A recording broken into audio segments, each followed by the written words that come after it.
Last week, as many of you know, we birthed the request for proposals focused on the faith community and really looking forward to engaging. This is our first targeted request for proposal to the faith community, but just know it won't be our last. So I know all of you are really excited about applying and hopeful that you'll get funds, but if you know, we have a limited pot of money for this first effort, but there's more to come behind it. So don't be discouraged. So the purpose of today's meeting, and Julie Feidner is going to help me navigate our PowerPoint that we wanted to share with you today. And I wanted to begin by just talking with you about what we're going to review today. We're excited about reviewing with you what we learned when we convened faith organizations in August and October of last year. We were really guided by those discussions when we put together this request for proposals. We're also going to touch on how the foundation, we understood that some of our policies had been a barrier to engaging the faith community. So we've made some modifications, and we're going to talk a little bit about that. Of course, we're going to review the request for proposals itself and finally answer your questions. And we're actually going to take a few live questions. So please feel free to have your questions in mind, formulate them. Don't be shy, please. And with that, I want to first talk about what we heard. Next slide, Julie. So the foundation very much sees this point in time as addressing two public health crises, both the COVID-19 pandemic and racial injustice. And we also know that you're focused on those two crises, as well as many, many other community needs. We recognize that the faith community really is uniquely positioned to respond to these crises, as well as the needs that you see in the community. Next slide.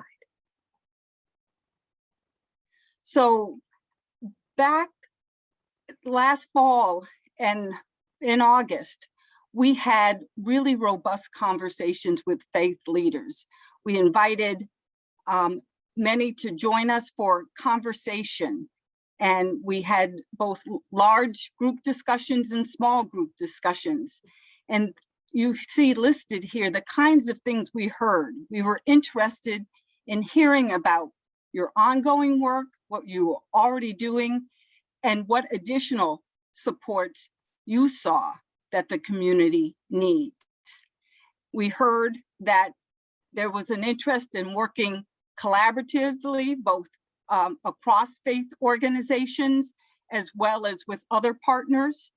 We heard about interest in helping to educate the community on systemic racism and really helping to fight racial and social injustice. We heard about the lack of access to technology given the pandemic, and the fact that so many of us are engaging on forums like this and need technology and need help in navigating the technology, as well as just basic access. We also know fundamentally that folks in these times, given the economic pressures that were exacerbated by the COVID-19 pandemic, they need food and housing stability. And the faith community spoke about that, as well as the increased isolation that they witnessed among folks within their congregations.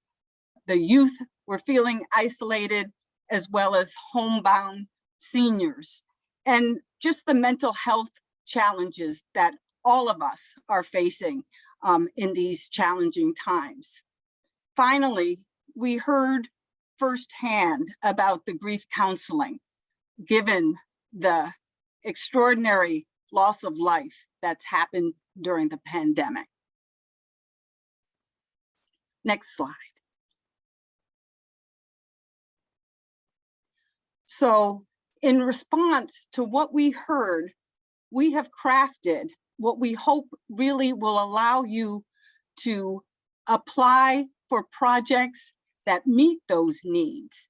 And we purposely didn't craft this in a way, if you had a chance to read the RFP, there's this, you can do these projects, but it's not limited to those. We really want to hear your best thinking on what the community needs. So there's 3 project areas, and you can apply for a combination. So the first area is about supporting residents disproportionately affected by the stress, isolation, compounding economic and health impacts of COVID-19. And the kinds of projects we just presented as examples are your ability, wanting to support your ability to open your programs and facility. We feel that's critical. We also wanted to support the needs of your congregants, as well as the broader community affected by racial, ethnic, geographic, economic disparities. So that in that type of project, you can tell us about expanding food services, shelter, youth and youth engagement, looking at projects that might address workforce readiness, you know, a whole span of opportunities under that project area. And finally, we wanted to support your ability to work with local residents to develop programs that really engage the community around social and racial injustice. I want to pause there. My colleague, Vice President of Community Impact, Alyssa Gordon, joins me today. I want to pause there and ask Alyssa to add some comments about the RFP and what we're trying to do through this effort. Thank you, Judy. And hello, everyone. I'm very happy to be here with all of you this late afternoon. And as Judy mentioned, my name is Alyssa Gordon, and I guess I would start by just recognizing that, you know, the foundation has had some policies and practices historically that presented some hurdles for us to be able to more fully engage the faith community. And this was something that both our leadership, our staff, and our board really supported a conversation to really take some time to reflect on those policies and think about ways that we might work differently going forward with the acknowledgement and the understanding and the confirmation through our engagement with all of you, with community leaders, with residents, with nonprofits, about the critical role that the faith-based organizations have played and continue to play. You know, in terms of all the things that Judy mentioned as she's, you know, did the introduction, but certainly as it relates to the foundation's mission and the foundation's strategic priorities. And we recognize that we need everybody in the community partnering with us and for us to be able to have meaningful contribution and meaningful impact in what our board and we ourselves had set out before us in terms of making contribution to dismantle structural racism and to advance economic and social equitable mobility in our region. And so with all of that in mind, we, along with our board, we revised our policies, our grant-making policies, to be able to remove any of those hurdles and to be able to open up and ensure equitable access for faith-based organizations to be able to access the resources at the foundation. And this faith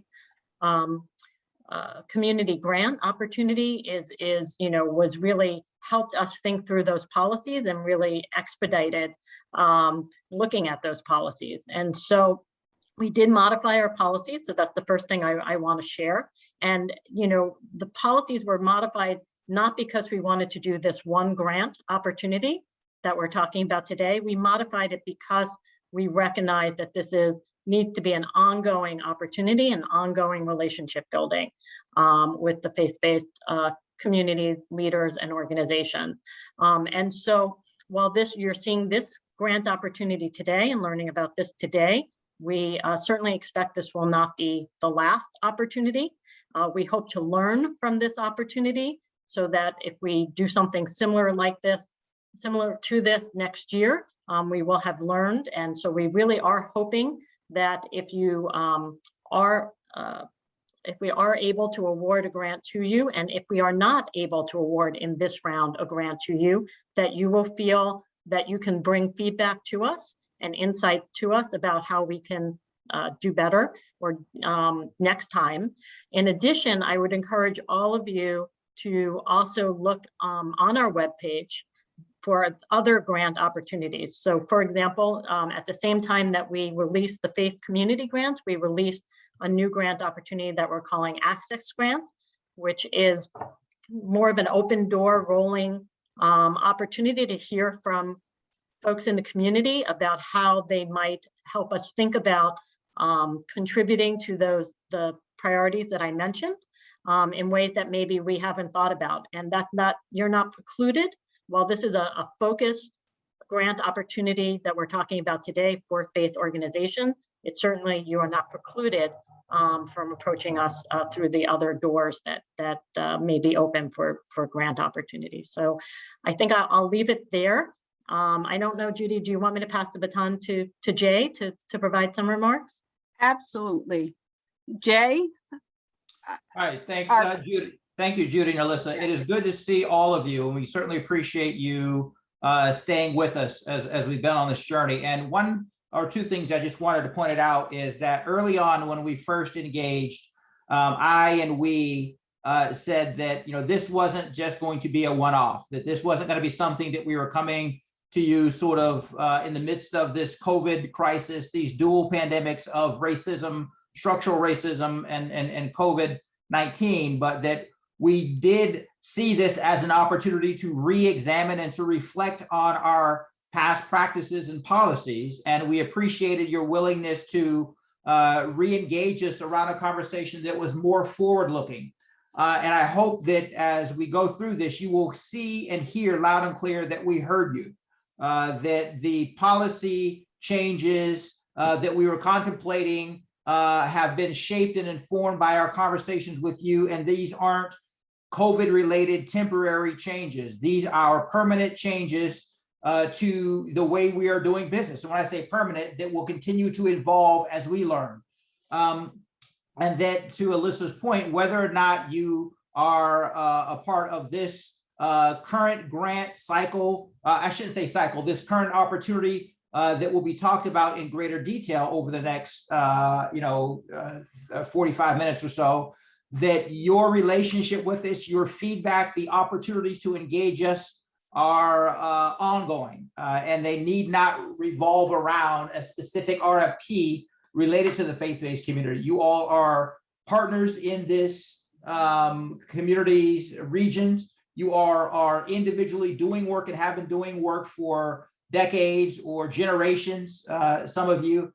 And while we do and think it's important to have a specific focus and relationship with the faith-based community for the unique role you play, your relationship with us need not be solely defined under that lens, that we are open to engaging you collectively and individually on an ongoing basis. So I just hope that you will continue to prevail with us, strive with us as we learn and evolve. You will admonish and challenge us when appropriate, And when appropriate, also let us know that, we've done well or that we are on the right track, because, this doesn't end. I'd be happy to say that if we collectively find an end to racism and in social injustices, we can move on to something else. But because that is unlikely to happen anytime soon, we have a lot of work ahead of us, and we are eager and excited to be in this work with you, and you all collectively know this and have lived this for a very long time. So I'll turn it back over to Judy, but we're eager and excited, and hopefully there will be questions and comments in this session, and that will continue to help inform us as we move forward. Judy?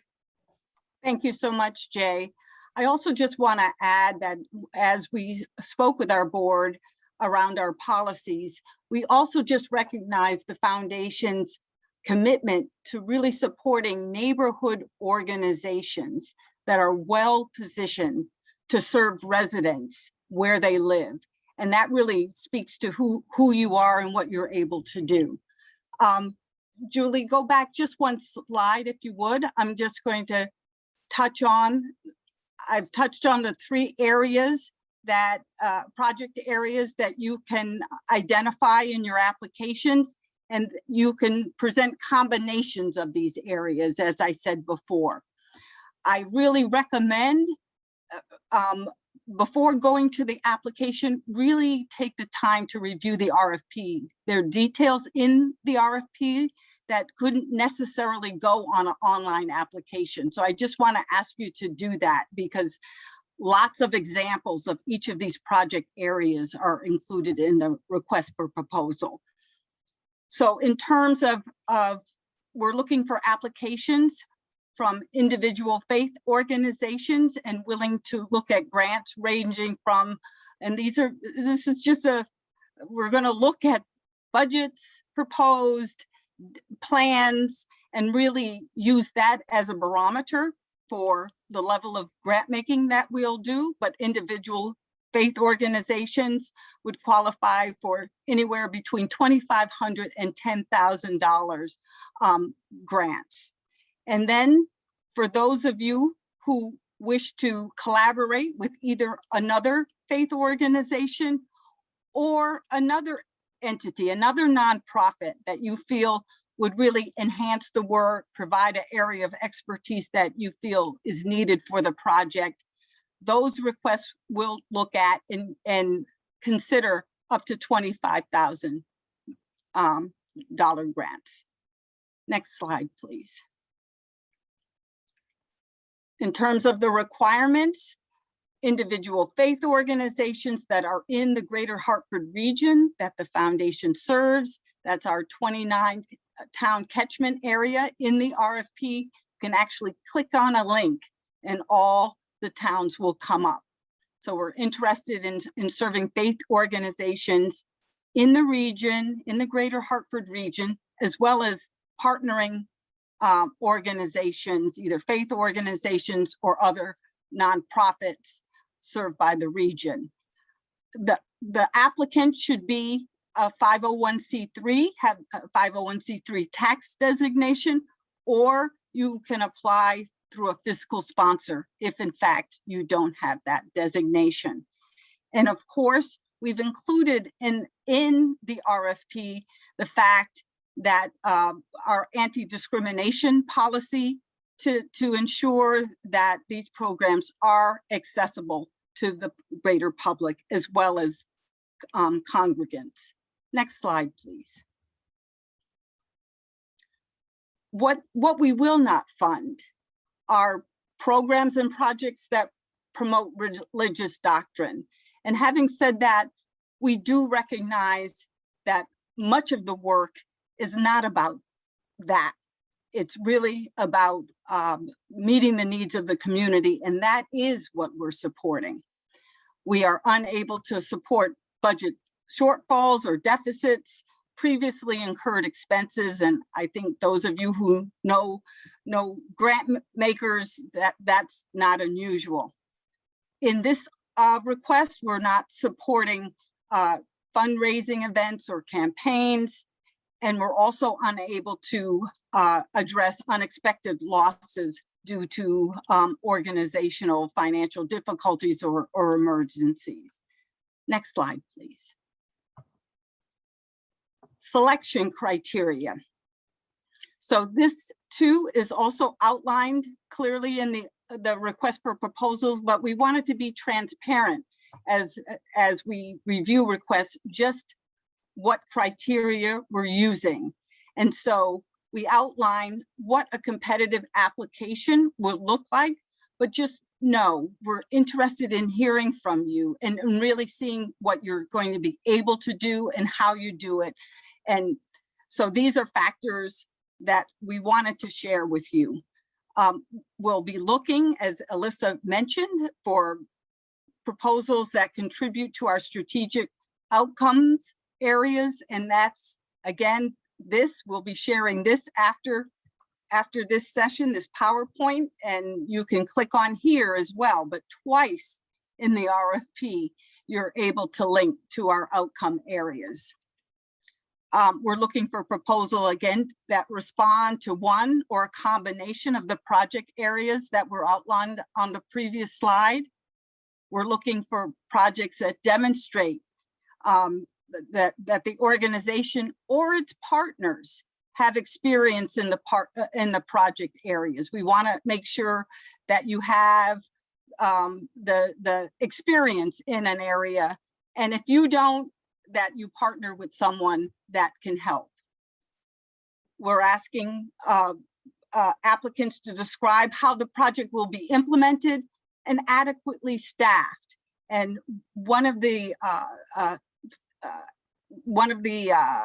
areas that the foundation has always focused on is making sure that when a project is staffed and serving communities of color, Black, Latinx, and other low-income communities, that the staff reflect the diversity of the community served. We ask you to speak about how you're going to adhere to federal and state COVID requirements in this pandemic. None of us are getting away from that. And so we want you to demonstrate as best you can how you're going to address those requirements. We're asking applicants to support making projects accessible to the public. We do know, for example, for reopening of faith facilities, programs, that it may primarily support your congregants, but we want to always hear how you're making those programs, food distribution, accessible to the public. We'll look at budgets to make sure they're reasonable. And finally, we're interested in really monitoring the learning that you're doing and progress towards your projected outcomes. And as Alyssa mentioned before, we want to learn right along with you. It's less about strict and stringent rules around showing, measuring outcomes in a way that's will be hard for you, but instead having you show us what you're learning. And then we also, as you'll learn, will be bringing you together to help you articulate exactly what you've been able to accomplish. I want to introduce my good colleague, Michael Waterson. He's a senior community impact officer. You'll see his name a lot right along with mine because he has been working hand in hand really for the last few years, engaging the faith community, helping us understand all the good work that you've been doing. Michael, do you want to take the next few slides, please? Certainly. Thank you, Judy, and good afternoon to everyone. In the remaining time that we have, I just want to very quickly go over a few things with you. You heard Judy mention earlier, she used the phrase "as best you can." This process is not designed to be overly cumbersome.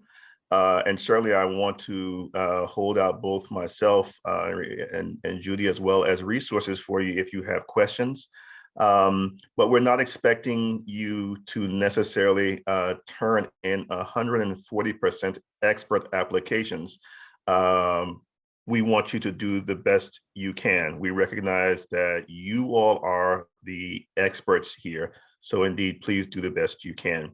So very quickly, in terms of the duration and the range of the grant awards, as was mentioned earlier, these will be one-year grants.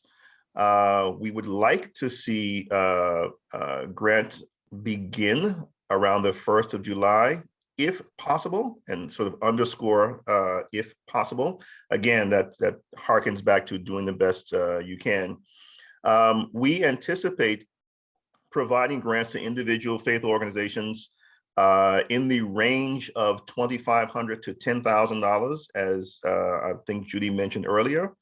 But we're also interested in encouraging collaborative projects, collaborations between one or more faith organizations. And for those kinds of projects, we anticipate making awards up to $25,000. Ultimately, the size of the grant that we award will be determined by the scope of the project that's proposed, a number of other things, including the amount of residents proposed to be served, the staffing that might be needed, the size of the facilities that may need to be reopened, and just a number of things along those lines that ultimately will help us determine the overall size of the grant. Next slide, please. So Judy mentioned that at some point in the future, after awards are made, we are going to ask all of you who are awardees to come back together. And what I want to just very briefly sort of talk about, we believe very strongly in collaborative learning. And so for us, when we think about and talk about evaluation and reporting, certainly we want to hear about the work that you're doing, the challenges you're encountering, and the learning that is occurring for you. But we also see this really as a bi-directional sort of learning opportunity. And that's why I refer to it as collaborative learning. So we certainly want you to report at the end of the grant around how you utilize the funds that you were awarded. And we also want you to talk about progress that you may have attained to date. Talk about the outcomes that you identified in your application and the challenges you may have encountered accomplishing those outcomes, as well as any important learning moments and aha moments. We want you to talk about all of that because, again, it's an opportunity for us both to learn. As Alyssa mentioned earlier, this helps to inform us should we do this again in the coming year. Next slide, please. So finally, when you decide to submit an application to us, the process essentially will unfold like this. You'll need to go online. And I believe all of you, because you obviously registered, you are familiar with where the application resides on our website. The entire application process is virtual. It exists on the internet.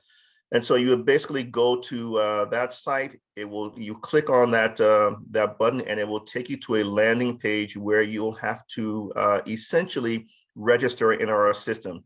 And you'll do that simply by inputting your name, email address, and a password that you select, so that you will thereafter have your own secure entry point into our system, and that will take you to our online application. We want each organization to only submit one application, and the deadline for your online applications to be submitted is Monday, April 19th, 2021. Once your applications are submitted, we will engage in our internal review process, and we hope to make announcements of the awards by the 31st of May. And so again, if you have questions, certainly we want to entertain some questions now, but even going forward, please don't think that today is the only opportunity you have to engage us with questions or concerns. Please feel free to reach out to myself reach out to Judy McBride. Our email addresses are there provided for you. And then lastly, if you have particularly technical questions in terms of how to use our online application process, or if something is not working for you, please feel free to reach out to our grants administration colleagues via the email that you see at the bottom of the slide there.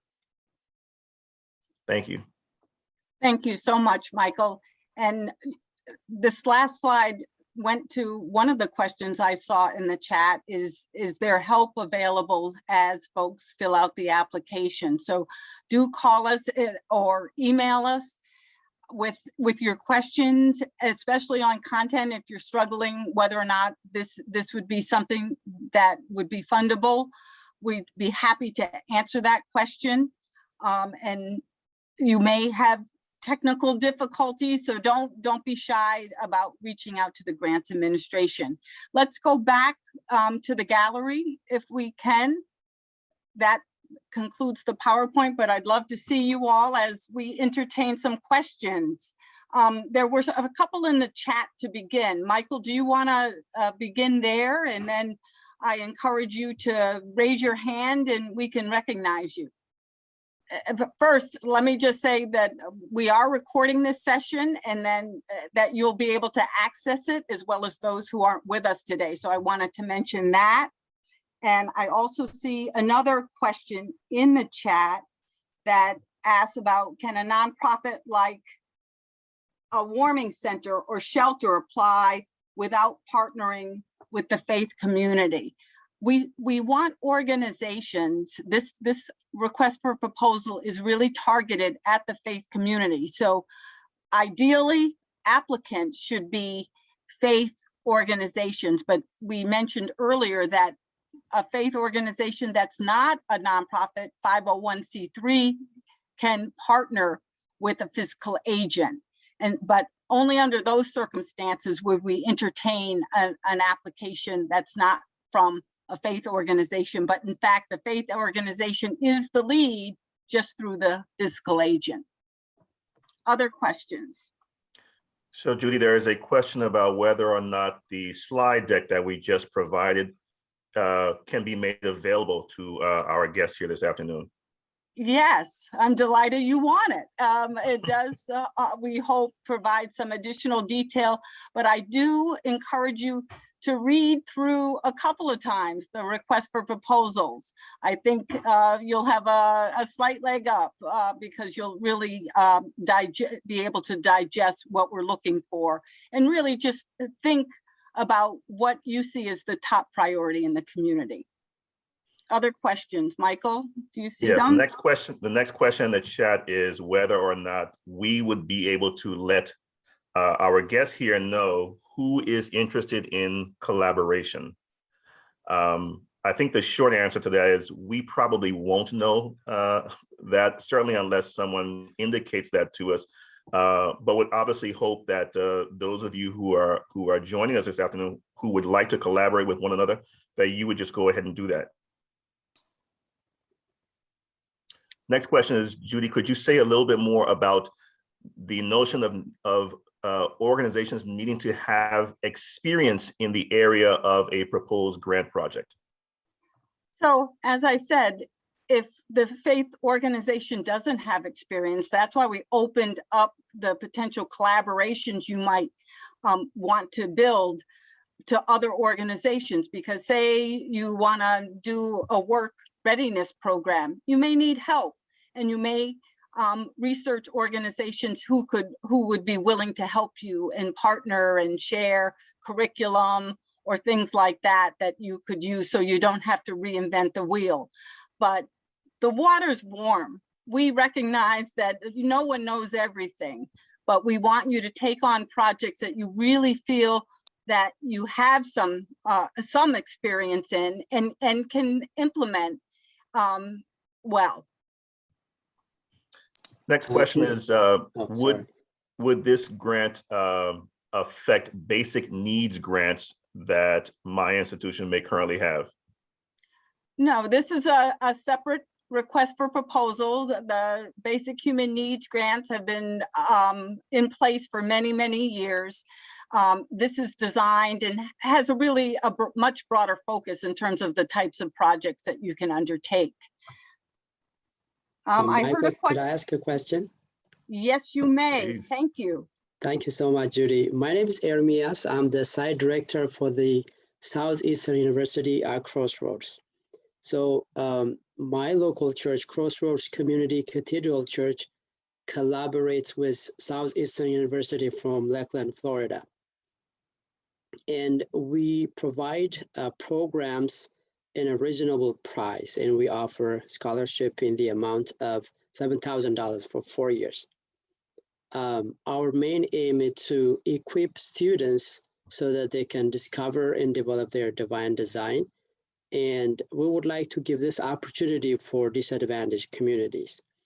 Unfortunately, the amount of scholarship that we offer is not enough, to be honest with you. So we would like to increase this amount so more individuals will have access to education. That's one of the best ways that we can empower communities. So I was wondering if our institution would qualify for this grant proposal, please.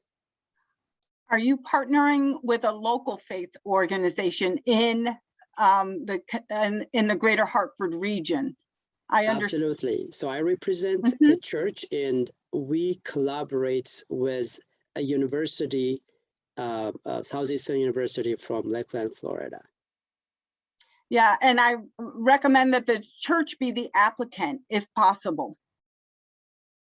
So we'll explore, and I'm not going to get into, discussion of specific proposals because we want to see the full application, but I really welcome seeing what comes in. Other questions? Thank you so much. Claudia Guardiak, am I pronouncing that right? There you are.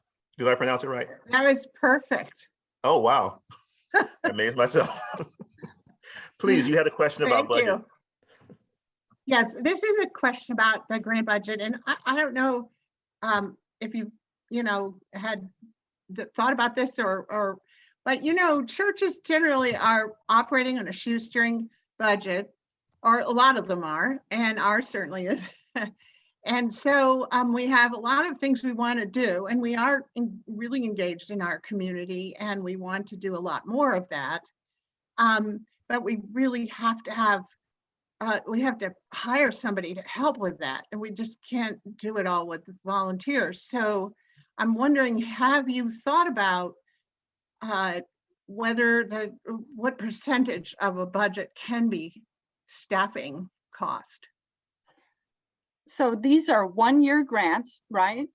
And not to say that perhaps they're, as we see what comes in and what makes sense, we want to make sure you have, whether it's consultants, paying some of the volunteers for their time.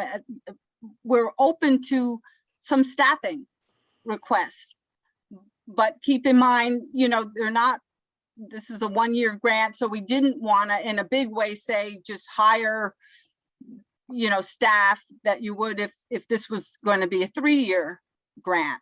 So we want to see what you need. And so I encourage you to ask for what you need, but think in terms of, tapping some of your volunteers, perhaps asking them to work, more formally, giving them stipends, hiring a part-time staff and short-term consultants. Thank you. So I hope all of you can also see the chat. There seems to be some organic collaboration already unfolding. You'll see a post from the Upper Albany NRZ about some of the resources and help they have to offer. Pastor Esther Mwangi, you had a question about grant writing. Pastor Esther? Yeah, sure. I had a question in regard to grant writing. Most of the churches might be doing the work, they do it well, but they don't have a grant writer, and that is a need. Is it, could some of those funds be used to hire a grant writer? Let me say this, to go back to my comment, do the best you can. The reason why we don't expect polished product, we expect to hear what you feel you're able to do. So keep it simple. Just know I'm taking your comment to heart, because we don't envision that the money will be used for grant writers, but you don't need one. You just need to show your heart and soul in that proposal and what you think you'll be able to do reasonably. Don't take on more than you can, but what you really feel you need to do. Nancy Tandon, you had a question. I think it's better for you to ask the question rather than me reading it. Okay, let me unmute and undelete myself. My question is, if a faith community is partnered with an area school, and we're going to work on a project essentially together, would that be a collaboration that we'd be asking for funding for, or would the collaboration more be one church and another church helping one school? We purposely loosened the collaborations to allow for alliances, just like you're describing. Okay. So that would qualify as a collaboration. Okay. Thank you. And so a similar question is from Lisa Langsner. Lisa, would you mind asking your question? Lisa is the director of the Hillel Center at the University of Hartford. Yeah, no problem. Thank you. I am the director of Jewish Student Life at the university. We are not our own 501c3. We're incorporated in the campus, but I do work very closely with my colleagues at the Catholic and Protestant campus ministries. And we have partnered in the last couple of years on projects, interfaith projects that support our students. Most recently, we're launching a campus food pantry, and we put together bags for that kind of thing. We have been talking about providing some kind of counseling or something for students. They're having a lot of mental health issues and stress due to all of this. And I think it will continue into next semester, especially as we see the fallout from some of this. So my question is, as an employee of the university, am I eligible to apply for this in partnership with my colleagues in the interfaith organizations who are their own 501c3s? Yes. Great. We look forward to your application. Thank you. Other questions? Others in the chat, Michael? No other questions in the chat. I just see a lot of helpful information being shared, and that's wonderful. This is exactly the kind of sort of collaborative spirit we, hope to be able to encourage. But certainly, any and all questions are welcome. I see Angela Culberson's hand up, and I think she has a question. So if you unmute yourself, you just go ahead and ask your question. So just to make sure that I'm understanding, the faith community is the one that's going to be the major participant, and then you can collaborate with someone else. That's right. We want the lead applicant to be a faith organization. And if you don't have a 501c3 tax designation, to partner with a fiscal agent so the money can pass through to you. But we want partnerships, as I said, we're open to other types of partnerships, but we want these resources to benefit work being done by the faith community. Thank you so much. Pastor Buford, I think I see your hand up. Yeah, one of the things, if we're currently involved with programs and we're looking to extend them, enhance them, or would you rather those type of programs, or are new initiatives primarily what you're looking for, new creative initiatives outside of that? If we have something going now and we want to extend it for a couple more months because we need more funding to extend it out. Yeah, we're open to hearing about existing projects that meet the that fall within the project areas that we've outlined, but it need not be a new project. We know that you're already doing good work, and we're open to hearing about ways of expanding that. If I can just add, you may recall, Reverend Buford and everyone else on the call, our president mentioned earlier, and I think Alyssa mentioned as well, that your participation or you're submitting an application for this particular grant program does not preclude you from participating in our other potential funding vehicles. So for example, Alyssa mentioned our Access grant program. That is another vehicle that exists. And so what we're talking about right now does not preclude you from trying to come in through that particular vehicle. Yeah. And the only other thing I'd add is that we are looking for one-year projects. So we're hopeful, as you think about that existing program, that there's an opportunity to expand it, or maybe, you know, you can offer a combination of projects. So maybe it's expanding that project for X amount of time, and maybe you have another effort that you also want to undertake that you might consider.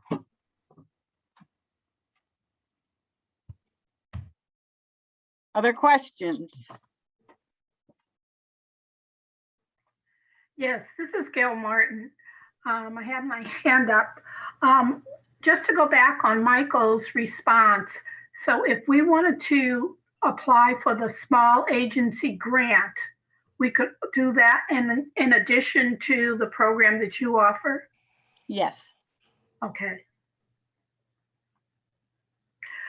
My second question is that we have a foundation connected to, well, we're not really connected. It's not really supposed to be connected to the church, but we have a foundation that was started as a spinoff from the church. Could we use that foundation, the 501(c)(3) to be the originator of a request, and they would collaborate with the church to develop a program? So if I'm understanding, the foundation would serve as a fiscal agent with the church being in the lead in terms of the project, managing the project. Correct. That would be acceptable. Okay. Larry? When you say this is not a one and done, do you mean that there's likely to be more grants in 2022, or might there be another cycle even before that? So as we've been talking about, that you're also eligible for other opportunities that the foundation is offering. So we encourage you to look at our website, see what else is available. So even now, this isn't the only opportunity that the faith community can apply for. So we encourage you to look at that, but we are open to learning to learning together through this request for proposal. And we're excited about continuing opportunities like this.